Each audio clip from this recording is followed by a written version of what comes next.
guys, welcome back to the channel Learn 360 Degree. Basically in this video we're going to cover the chapter or the topic Introduction to the Law of Mass Affection. So I will give my best to cover this topic today. I will try my best to cover this chapter today. Okay, now let's begin to the topic without any further discussions. Okay, what is law of mass of action? What is the statement of law of mass of action? And who produced this law? And what does this law say? And how do we know if it is a law of mass affection or not? All these confusions are going to be cleared at the end of video, so don't forget to watch this video till the end. Okay, now let's begin. This law, मतलब जो ये law है, वो गर्लबर्ग और वाग in 1869 इन दोनों ने दिया था. और ये law कहता क्या है? पहले तो ये बता दो कि गर्लबर्ग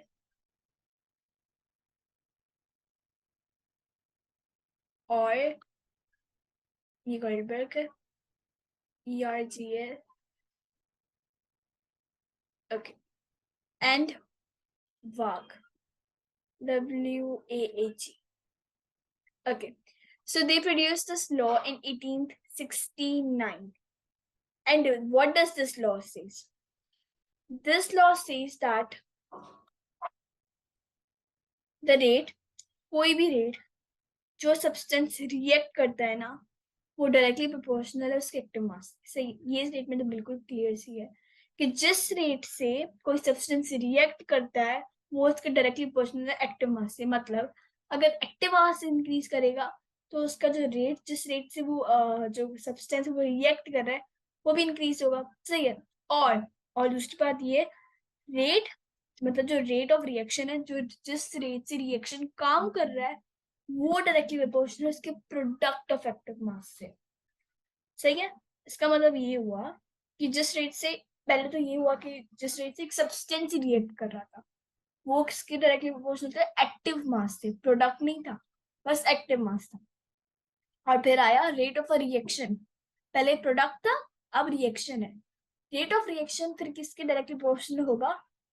product of active mass of the reacting substance, जो रिएक्ट कर रहे हैं सब्सटेंस. ओके, तो एक्टिव मास हमें कैसे, मतलब एक्टिव मास का जो जनरल यूनिट है वो है मोल पर DM cube.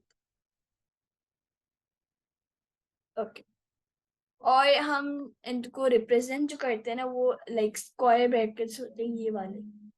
These are known as square brackets. अब बहुत से लोग इनको मतलब राउंड ब्रैकेट्स बना लेते हैं एंड इनकी वजह से इनके मार्क्स कट जाते हैं. So it's very necessary to denote this, मतलब to denote active mass by this square brackets but not by this. Okay, now I would like to explain this slide. Okay, so what does this small a tells us? It tells the number of moles in powers. Number of moles and powers. Basically uh जो है ना, अब ये जो P है, मतलब for example we have 2 nitrogen, तो अब जो ये नाइट्रोजन है ये तो ऐसे आ जाएगा, वो हमारा हो जाएगा कैपिटल ए. सही है, ये हमारा हो गया कैपिटल ए. अब जो ये 2 है, अब गेस व्हाट, ये कहाँ पे आएगा? यस, एग्जैक्टली इन मोल्स, ये ऊपर आ जाएगा. और ये हमें डिनोट करेंगे हम इसे स्मॉल ए से. मैं इसकी थोड़ी बहुत एग्जाम्पल्स करा लूंगी so it will get more clear. बाकी I hope this gets clear. अब the main point, the main scenario वो इसकी वो समझ लें.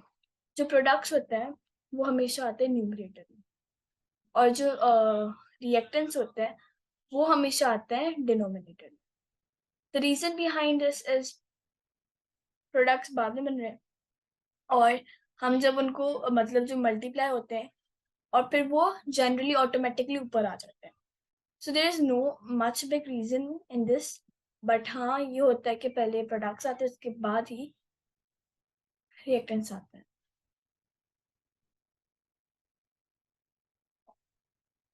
Okay, what is the meaning of equilibrium constant? अब एक बात बतानी है कि इक्विलिब्रियम कांस्टेंट होता क्या है और हमें इक्विलिब्रियम कांस्टेंट मिला कैसे, तो वो बताते चलते हैं.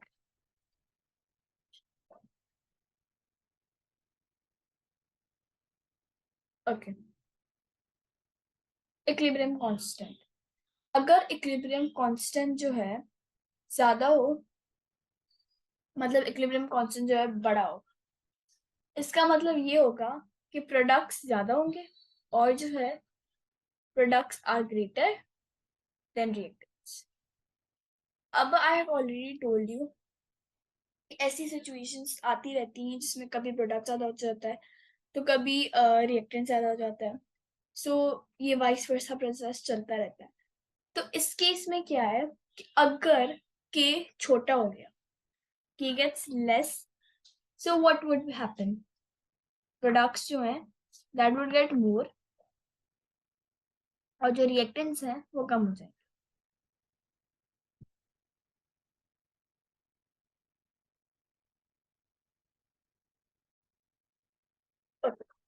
Reaction is produced favored when the Kc value is more, मतलब लार्जर न्यूमेरिकल वैल्यू अगर Kc की होगी ना तो ये हमें ये बताएगा कि इक्विलिब्रियम पोजीशन जो है उसमें ज्यादा मतलब प्रोडक्ट्स है एज कंपेयर टू रिएक्टेंट्स, मतलब products are more and reactants are negligible. सही है, but you have to remember this कि if the Kc value is more, not less. If Kc value is more, greater, and if it's less, so इसकी भी अलग से एक statement है. Let's see, what's the statement?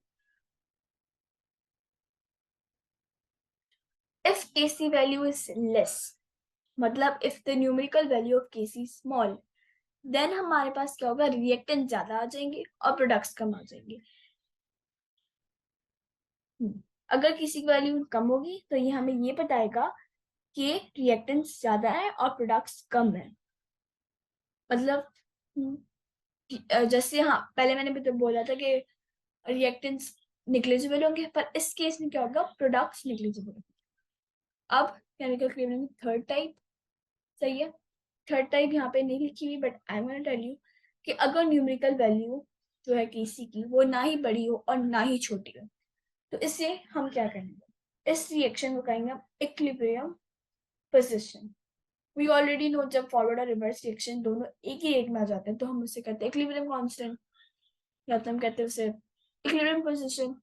So that's the same thing कि जब numerical value ना ही बड़ी होगी ना ही छोटी होगी, दैट मीन्स कि रिएक्शन के पास इक्वल प्रोडक्ट्स है और इक्वल रिएक्टेंट्स है। The state where the concentration of all reactants and products remain constant with time. On the molecular level, there is a frantic activity.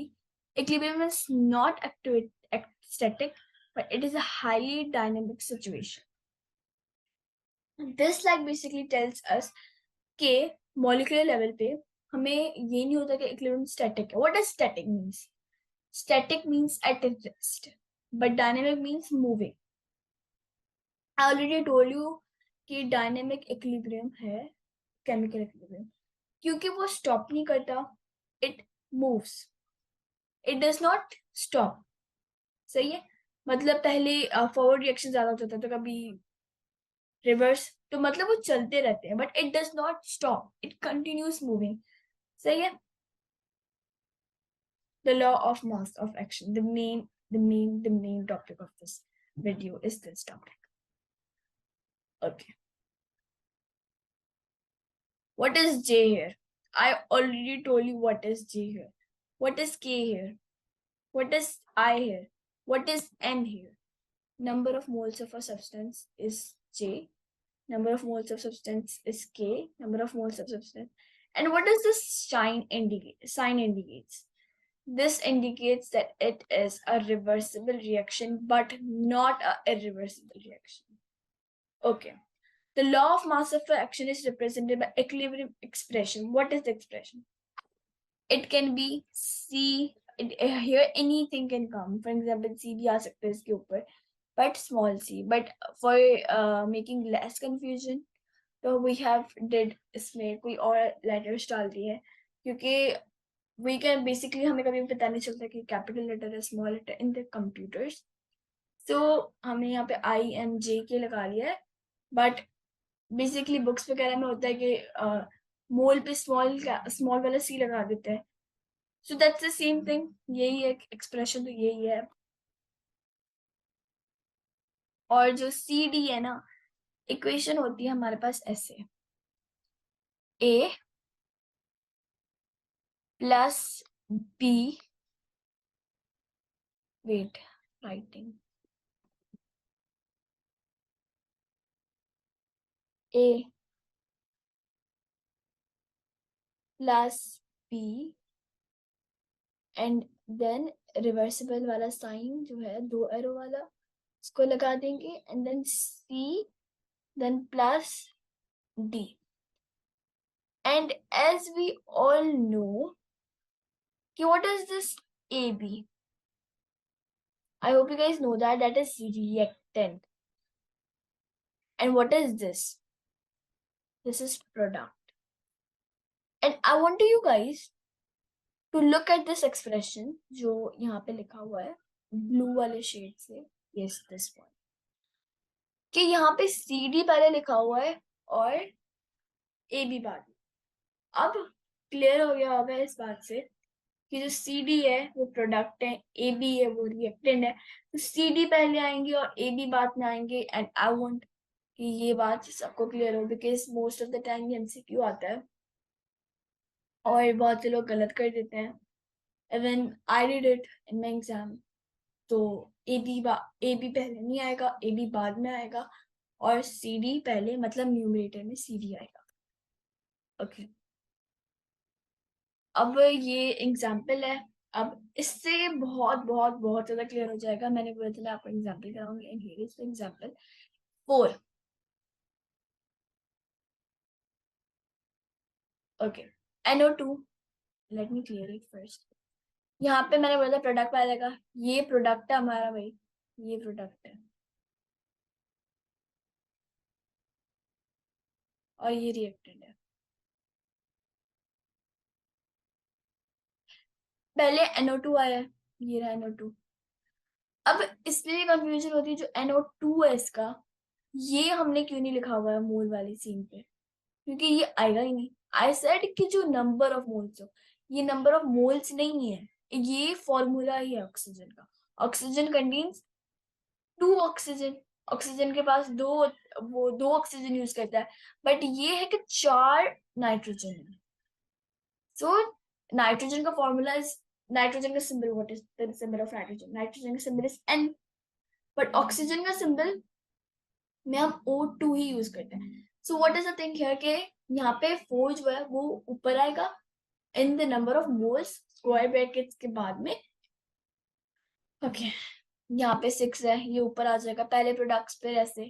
तो ये 7 है, ये आ जाएगा नंबर ऑफ मोल्स में, ये आ जाएगा 4 नंबर ऑफ मोल्स में, ऐसे हो जाएगा ये. It is so easy. NO2 आ गया स्क्वायर ब्रैकेट्स के बीच में, 4 जो वो स्क्वायर ब्रैकेट्स के बाहर, H2O स्क्वायर ब्रैकेट्स के अंदर, 6 बाहर. पहले हमारे पास आ जाएंगे प्रोडक्ट्स और फिर आ जाएंगे हमारे पास reactants. So easy. Notes on equilibrium expression. The equilibrium expression for a reaction is the reciprocal of that for the reaction written in reverse. Basically ये सारे notes हैं मैंने लिखे हुए हैं, और I want you guys to look at these notes or take some sort of screenshot so that it gets so easy for you to learn. And when your exam is near, you can just simply read it and give your exam best. You guys can take this screenshot if you guys want.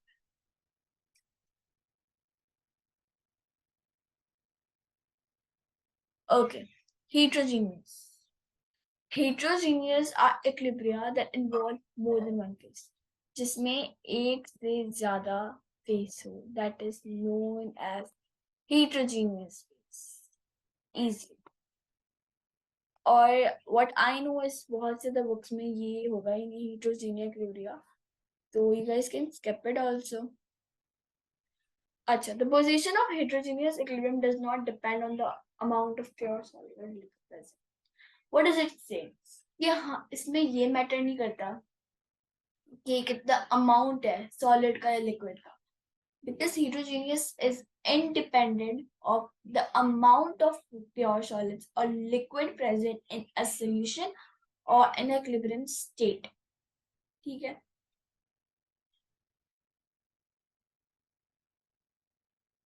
Now you guys would be thinking कि इसमें more than one phase वाला scene क्या है? ये S indicates solid में, S indicates solid में, S indicates solid में, G indicates it is in gas. That means कि ये एक से ज्यादा फेज में है, राइट? सॉलिड है, गैस है, मतलब एक से ज्यादा फेज में है ना, more than one phase.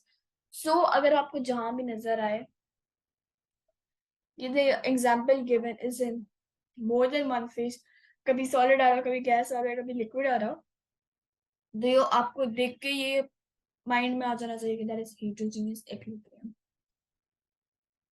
It's so easy और बेसिकली बेसिक्स है, तो यू गाइस मस्ट नो कि ये है क्या. Now moving on to the next slide.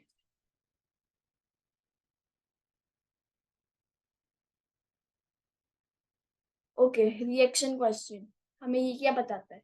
हमें ये बताता है कि किस डायरेक्शन में जाएगा, क्या वो फॉरवर्ड में जाएगा, क्या वो रिवर्स में जाएगा. सही है. The law of mass of action is applied in initial concentrations. I have already told you this. Reaction question, इसकी भी एग्जांपल है. पहले HF आ रहा है क्योंकि प्रोडक्ट है HF. HF प्रोडक्ट है हमारे पास और 2 नंबर ऑफ मोल्स है, तो ये स्क्वायर ब्रैकेट्स में आ गए. और ये 0 नहीं लिखना आप लोग, it is just written for the specimen issues. और H2 आ जाएगा पहले, मतलब डिनोमिनेटर में. ये दोनों आ जाएंगे डिनोमिनेटर्स में और इनके पास नंबर ऑफ मोल्स नहीं है, तो ये इनके स्क्वायर ब्रैकेट्स में कुछ भी नहीं आ रहा, देख लें. पर इसमें आ रहा है बिकॉज इस पे नंबर ऑफ मोल्स दिए हुए हैं. Easy easy easy. नेक्स्ट.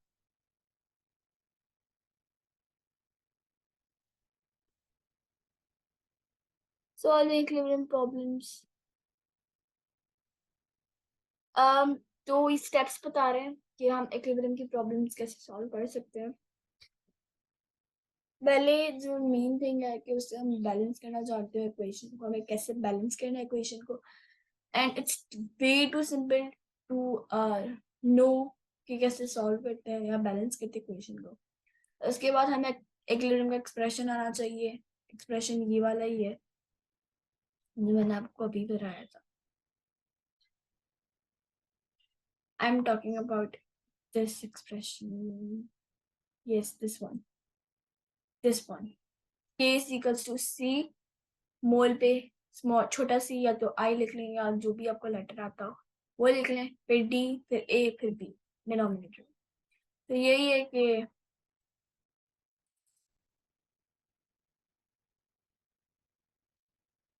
पहले आप बैलेंस का किया था एक्सप्रेशन लेके और इनके इनिशियल कंसंट्रेशंस लेके. जितनी भी आपको अगर CO दिया उसकी कंसंट्रेशन दी, अगर आपको 2.0 दिया हो उसका 2.0 लेके और उनको